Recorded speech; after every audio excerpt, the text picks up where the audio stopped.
कचरे हैं रामचरितमानस में, कचरा को हटाओ।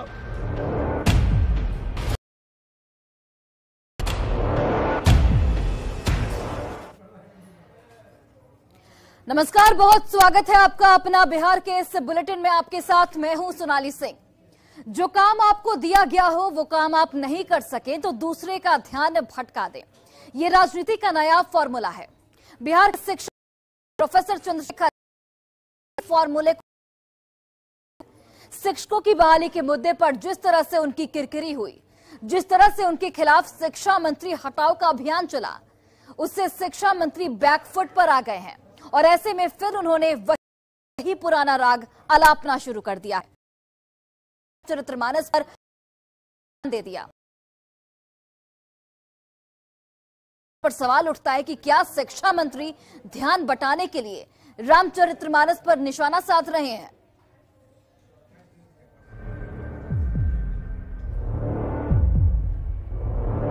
कि कुछ कचरे हैं रामचरितमानस में, कचरा को हटाओ।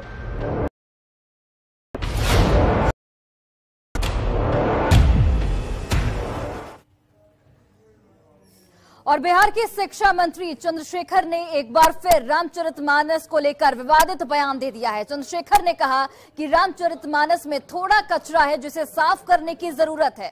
उन्होंने ये भी कहा कि मानस में कई ऐसे दोहे हैं जिस पर खड़ा कर रहे हैं। प्रोफेसर चंद्रशेखर ने क्या कुछ बयान दिया,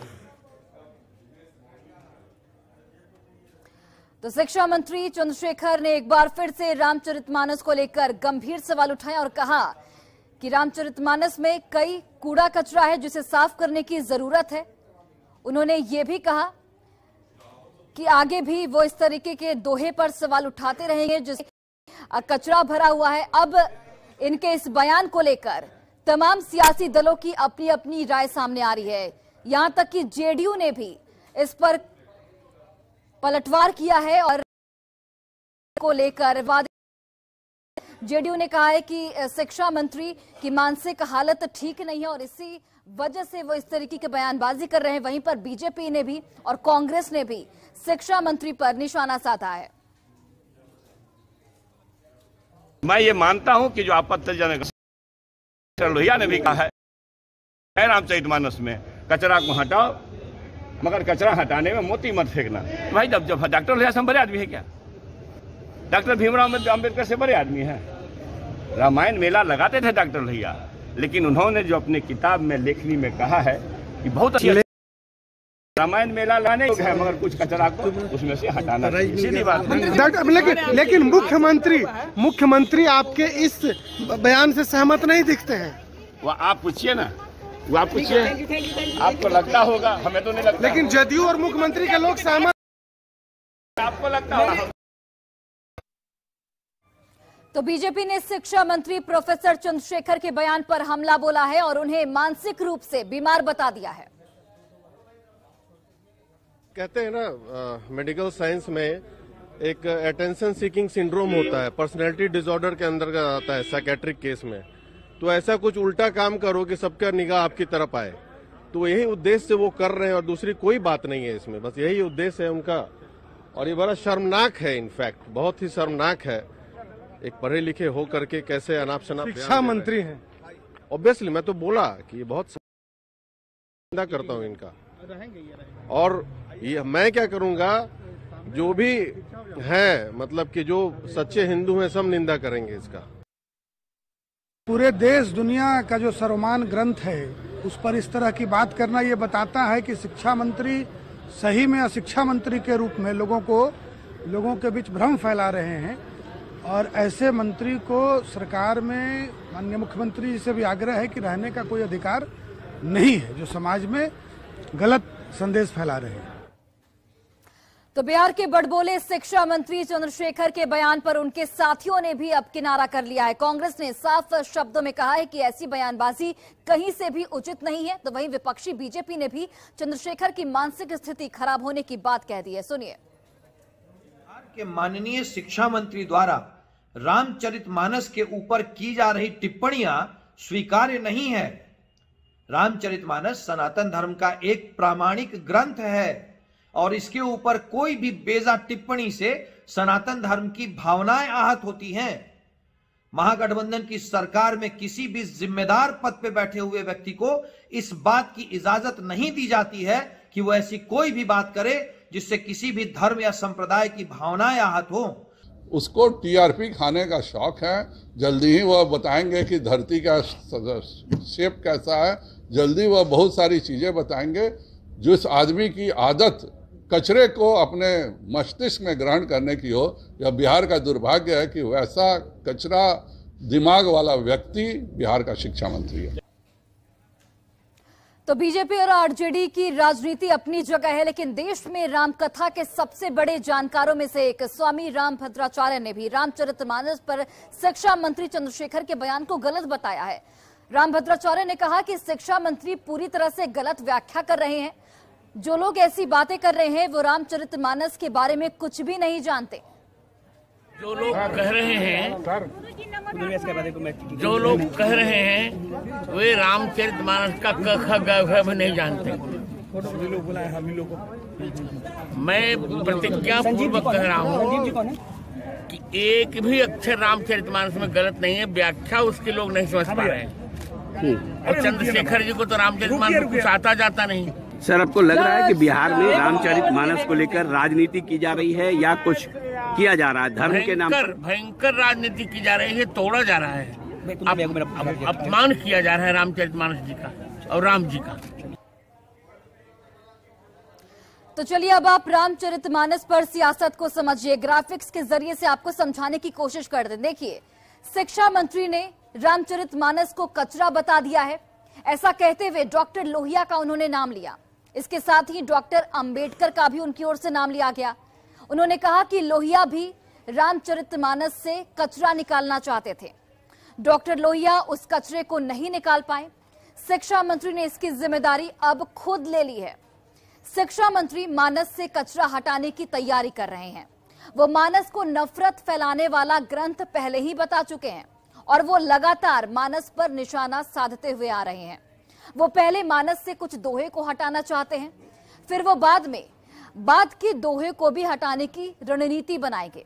इसके बाद हिंदू धर्म के दूसरे ग्रंथों की बारी है, यानी कि मसला रामचरितमानस का नहीं, मसला सियासत है। हिंदू धर्म को अगड़ी और पिछड़ी में बांटने का है। मोदी के वोट बैंक को तोड़ने के लिए ये बेहद जरूरी माना जा रहा है। मोदी ने हिंदू से जातिवाद को हटाने की कोशिश की, जिससे आरजेडी जैसी पार्टियों की सियासत कमजोर हो गई। अब बिहार में आरजेडी, यूपी में सपा की यही रणनीति है।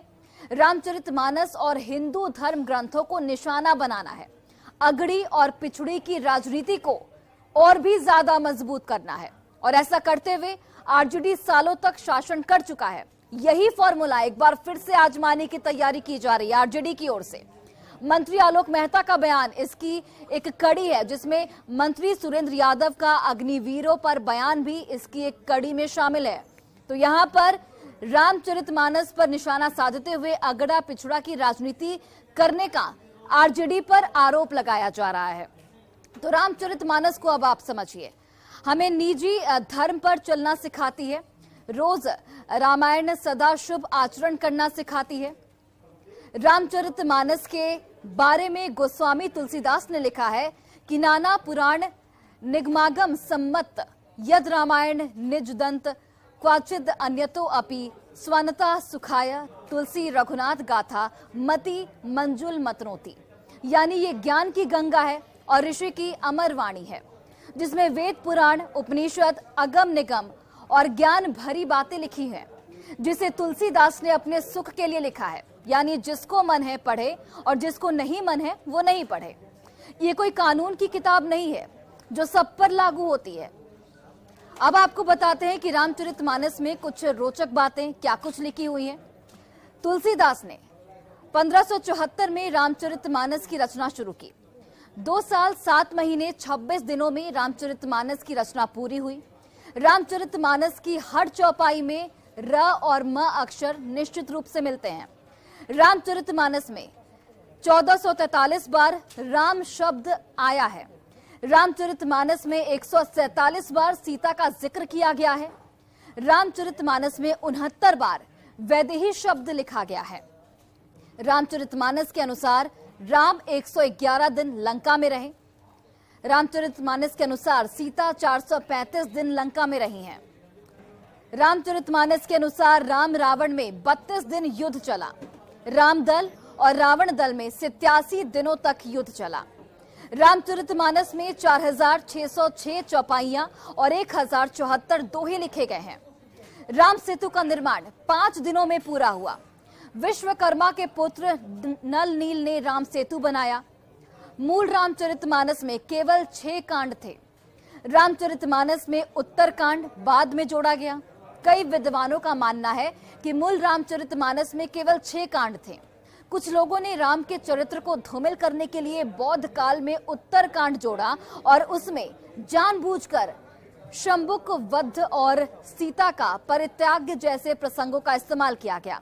वामपंथियों ने जानबूझकर इसका दुष्प्रचार किया। वाल्मीकि रामायण में सीता परित्याग और शंबुक वध प्रसंग नहीं है। भगवान राम ने आदिवासियों और दलितों का उद्धार किया। शबरी के जूठे बेर खाए, निषाद राज को गले लगाया, वनवासियों और आदिवासियों की मदद से लंका पर चढ़ाई की। दंडकारण्य में रहकर राम ने सभी दलितों को अपना बनाया।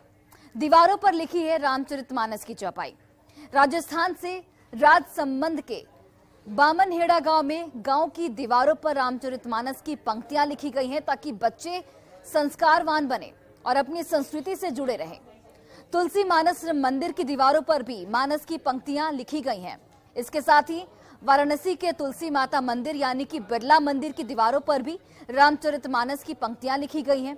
तुलसीदास ने इसी जगह पर रामचरितमानस की रचना की थी। वाल्मीकि भवन की दीवारों पर भी मानस की चौपाइयां लिखी गई हैं। वहीं अयोध्या के वाल्मीकि भवन मंदिर की दीवारों पर भी रामचरितमानस की चौपाइयां अर्थ के साथ लिखी गई हैं। तो हमने आपको समझाया कि रामचरितमानस में कौन कौन सी चीजें लिखी गई है, उसकी चौपाई क्या कुछ है, लेकिन इस पर शिक्षा मंत्री चंद्रशेखर का जो बयान सामने आया है उस पर अब सियासत छिड़ गई है। बीजेपी ने शिक्षा मंत्री के बयान पर हमला बोला है तो वहीं आरजेडी ने इस बयान का समर्थन किया है। सुनिए। शिक्षकों की बहाली में असफल रहे शिक्षा मंत्री लोगों का ध्यान भटकाने के लिए ही रामचरितमानस को कचरा कह करके, जो रामचरितमानस सामाजिक समरसता बढ़ाने वाला ग्रंथ माना जाता है, समाज में धार्मिक और जातीय उन्माद पैदा करके 90 के दशक में बिहार को ले जाना चाहते हैं, लेकिन बिहार की जनता उनकी मंशा को सफल नहीं होने देगी। नीतीश जी, आप इन्हें मंत्रिमंडल से बर्खास्त करें। जो लोग विरोधी हाई तौबा मचा रहे हैं उसको जवाब हमारे डिप्टी सीएम श्री तेजस्वी यादव जी ने स्पष्ट रूप से दे दिया कि हम सबसे बड़ा जो हमारा ग्रंथ है वो संविधान है और हम संविधान को मानने वाले लोग हैं। ये देश चलेगा अपने संविधान से, अपने नियम कानून से, लेकिन विरोधी बेवजह का हाई तौबा मचा रहे हैं। भगवान राम और रामचरितमानस आस्था का विषय है। धार्मिक मसलों पर राजनेताओं को नहीं बोलना चाहिए, हम इसके खिलाफ हैं। चंद्रशेखर जी ना बोले तो अच्छा। धर्म के नाम पर राजनीति करना, तनाव पैदा करना, यह सब भाजपा का एजेंडा रहा है। अब इन सब के बीच शिक्षा मंत्री जी का ऐसा बयान निराशाजनक है।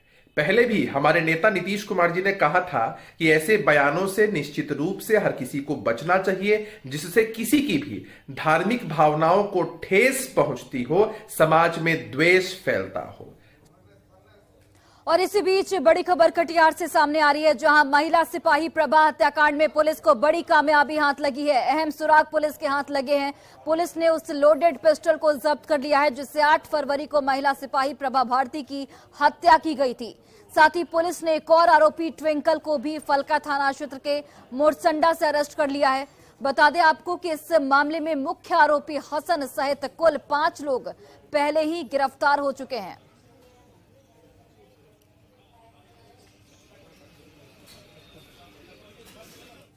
और बड़ी खबर मोतिहारी से, जहां जमीन विवाद को लेकर गोलीबारी हुई है। एक युवक के पेट में यहां पर गोली लगी है। घायल युवक को फिलहाल अस्पताल में भर्ती कराया गया है। उप प्रमुख के बेटे पर गोलीबारी का आरोप लगा है। मौके पर फिलहाल पुलिस की टीम मौजूद है। छानबीन लगातार जारी है। मधुबन थाना के अशोक चौक की ये पूरी घटना, जहां पर एक युवक को गोली मारी गई है। जमीन विवाद में गोलीबारी की वारदात को अंजाम दिया गया। फिलहाल जख्मी युवक को अस्पताल में भर्ती कराया गया है। उप प्रमुख के बेटे पर गोली मारने का आरोप लगा है।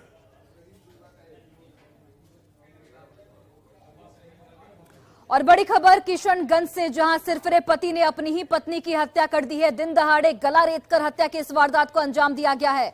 दिघल बैंक थाना के कजला की ये पूरी घटना, स्थानीय लोगों ने पुलिस के हवाले आरोपी पति को कर दिया है। घटना की छानबीन में फिलहाल पुलिस जुटी हुई है। तो सिरफिरे पति ने अपनी पत्नी की गला रेतकर हत्या कर दी। लोगों ने आरोपी पति को पुलिस के हवाले कर दिया है। घटनास्थल पर पुलिस की टीम मौजूद है और लगातार आरोपी पति से भी पूछताछ की जा रही है।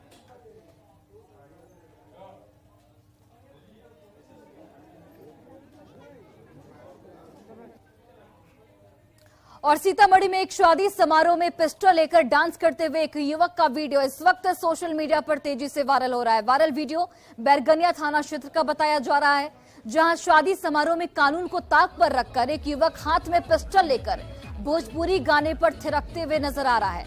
हालांकि न्यूज 18 इस वायरल वीडियो की पुष्टि नहीं करता है।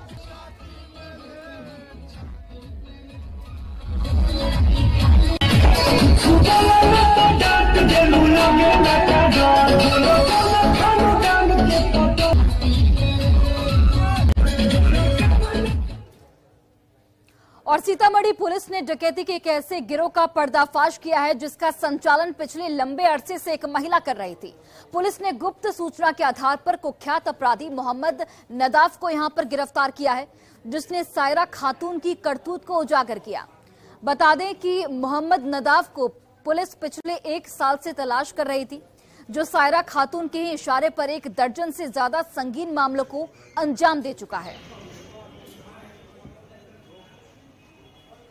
लूटी गई एक मोबाइल भी बरामद किया गया और उक्त अपराधी मोहम्मद इजराइल की पत्नी को भी उसमें हिरासत में लिया गया और पूछताछ किया गया, तो उसने भी अपनी संलिप्तता स्वीकार की। ये महिला जो है चक महिला क्षेत्र में किराए का डेरा लेकर के वहाँ पे आती थी, जो इन लोगों के लिए शेल्टर का काम करता था। ये घटना करने के पहले वहाँ एकत्रित होते थे और वहाँ से फिर घटना करने के लिए अपराधी निकलते थे। मोबाइल इत्यादि ये लोग वहीं पे बंद करके रख देते थे, उसके बाद घटना के लिए निकलते थे। तो इस प्रकार से घटना का दोनों घटनाओं का उद्भेदन हो गया। जो अपराधकर्मी उसमें शामिल थे उनके भी नाम का खुलासा हो गया। हम लोग बचे हुए जो अपराधी हैं उनके गिरफ्तारी हेतु प्रयास करें। और मुंगेर में पुलिस ने मिनी गन फैक्ट्री का बड़ा खुलासा किया है। मुफस्सिल थाना क्षेत्र के तारापुर दियारा इलाके में 5 मिनी गन फैक्ट्री का पर्दाफाश करते हुए पुलिस ने 5 बेस मशीन, अर्धनिर्मित पिस्टल और 2 जिंदा कारतूस बरामद किया है। हालांकि इस दौरान हथियार बनाने वाले अपराधी मौके से भागने में सफल रहे। तस्वीरें आप देखिए, 5 मिनी गन फैक्ट्री का भंडाफोड़ किया गया है। गन बनाने के सामान भी बरामद किए गए हैं और पिस्टल और 2 कारतूस भी यहां पर पुलिस ने जब्त किए हैं। फिलहाल सभी आरोपी मौके से भागने में सफल रहे हैं। पुलिस उनकी तलाश में जुटी हुई है। हथियार बनाता है, लोग इकट्ठा होकर हथियार बना रहा है।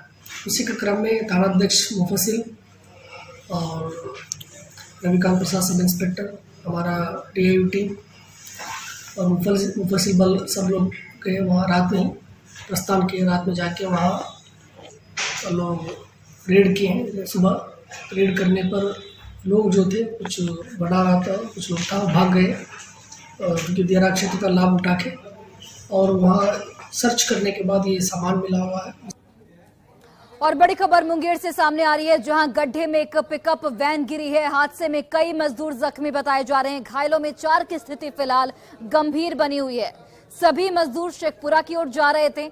फसल की कटाई करने ये सभी मजदूर जा रहे थे और इसी दौरान पिकअप वैन पलट जाती है और करीब 20 से 25 मजदूरों की स्थिति इस वक्त गंभीर बनी हुई है। घायलों में ज्यादातर महिलाएं शामिल हैं। शराब के नशे में ड्राइवर धुत था, ये भी जानकारी मिल रही है। हालांकि इस घटना के बाद ड्राइवर और खलासी फरार हो चुके हैं। दाल उखाड़ हाँ? दाल उखाड़ने के लिए कहाँ गए थे? जा रही है कसमादी। ड्राइवर गाड़ी उल्टा दिया। तो फिर भाग गए। कत्ते लोग सब गाड़ी में? तो सब एक पिकअप पिकअप 40 लोग 40-50 लोग 40-50 हो जाएगी। तो एक पिकअप चल गए। मौसरी खेसारी काटने का। अच्छा, तो फिर क्यों हुआ? पलटी खा गया गाड़ी। कौन गाड़ी था? पिकअप। अच्छा, कैसे पलटी खा गया? दारू पी के या ड्राइवर या बगल काट में ढाल के खड्डा बस चल गए। खड्डे में गिरा दिया। अच्छा, कितने लोग यहाँ पे आए घायल? करीब 3 दर्जन के लगभग। क्या स्थिति है उन लोगों में खासकर? कुछ तो सीरियस है, 4-5 सीरियस है और बाकी सामान्य। और आज से पूरे बिहार में दाखिल खारिज की नई व्यवस्था लागू होने जा रही है। बिहार के सभी 534 प्रखंडों में शुरू होने जा रहे इस नई व्यवस्था के तहत फर्स्ट इन फर्स्ट आउट का नियम होगा। जिनका पहले आवेदन आएगा उनकी समस्या को खत्म करने के बाद ही दूसरे आवेदन पर काम किया जाएगा। साथ ही दाखिल खारिज के काम पर राजस्व अधिकारी और अंचलाधिकारी दोनों देखेंगे। इस खबर पर अधिक जानकारी दे रहे हैं हमारे सहयोगी रवेश नारायण। जनता है उनसे दाखिल खारिज को लेकर के नया आज से पूरे बिहार में लागू हो रहा है। क्या लगता है कि हाँ ये थोड़ा सा देखिए, सरकार का ये अच्छा सोच है, लेकिन मिशन ही कामयाब होगा कि नहीं कहना बड़ा मुश्किल है। कि सरकार ने बहुत तरह के नियम बनाए लेकिन आज तक तो कोई पालन नहीं हो पाया। और दाखिल खारिज ऐसा मामला है जो ब्लॉक में माने खास करके इतना अराजकता फैल गया है कि 2-2 साल 3-3 साल लोगों का वेटिंग रहना पड़ रहा है, फिर भी दाखिल खारिज नहीं होता है। दाखिल खारिज के नाम पर माने खुलेआम गोरख धंधे का काम होता है, पैसा दीजिए तब दाखिल खारिज कराइए। सरकार अगर ऐसा करते हैं तो बहुत अच्छा बात है, अच्छा सुझाव है, अच्छा होना चाहिए। बिल्कुल अच्छी बात है। देखिए, और ये एक नई शुरुआत आज से हो रही है। जी क्या कहेंगे, कितना बहुत अच्छा व्यवस्था हो रही है। ये जी दाखिल खारिज में तो आज तक जो भी हो रहा था वो बिल्कुल मनमानी होती है, अफसरशाही होता है। क्योंकि हम तो ब्लॉक में ही रहते हैं, ब्लॉक में हम बराबर देख रहे हैं, सीओ साहब के भी देख रहे हैं टार मटोर, क्योंकि उनको तो माल से जरूरत है। राजस्व कर्मचारी तहसील के देते हैं, जैसे चाहते हैं वैसे करते हैं। ऑनलाइन से उसका कोई फर्क नहीं पड़ता है कि ऑनलाइन इनका पहले हुआ है या पीछे हुआ है। तो ये एक अच्छी कोशिश है। देखिए, और ये जो लोग हैं, जो जनता है, इसका स्वागत कर रहे हैं कि दाखिल खारिज के नाम पर जो कुव्यवस्था जो फैली हुई है वो खत्म होगी और लोगों का जो काम है वो बेहतर ढंग से हो पाएगा। कैमरा पर्सन मनीष जुनेजा के साथ रवेश नारायण, न्यूज़ 18 पटना। और फिलहाल इस बुलेटिन में बस इतना ही। आप देखते रहिए न्यूज़ 18 बिहार झारखंड।